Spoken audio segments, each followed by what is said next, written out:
আসন্ন টি-20 বিশ্বকাপে বাংলাদেশি সাংবাদিকদের অ্যাক্রিডিটেশন বাতিল করার বিষয়ে আইসিসির কাছে কারণ জানতে চাওয়া হয়েছে বলে জানিয়েছে বিসিবির মিডিয়া কমিটির চেয়ারম্যান আমজাদ হোসেন। দল অংশগ্রহণ না করলেও সাংবাদিকদের ম্যাচ বিশ্বকাপ কভার করতে দেওয়া উচিত বলে মন্তব্য করেন তিনি। সোমবার সন্ধ্যায় আবেদনকৃত সাংবাদিকদের ইমেইলে আনুষ্ঠানিকভাবে ভারত কিংবা শ্রীলঙ্কায় গিয়ে টি-20 বিশ্বকাপের সংবাদ পরিবেশনের অ্যাক্রিডিটেশন না দেওয়ার বিষয়টি জানিয়ে দেয় আইসিসি।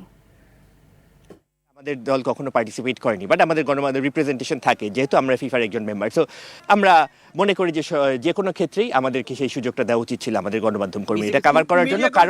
কারণ হচ্ছে আমরা কিন্তু থার্ড লার্জেস্ট ভিউয়ার্স, যতগুলো আমাদের টেস্ট প্লেইং ফুল কান্ট্রি আছে আইসিসির 12টা মেম্বার মধ্যে আমরা থার্ড লার্জেস্ট ভিউয়ার্স।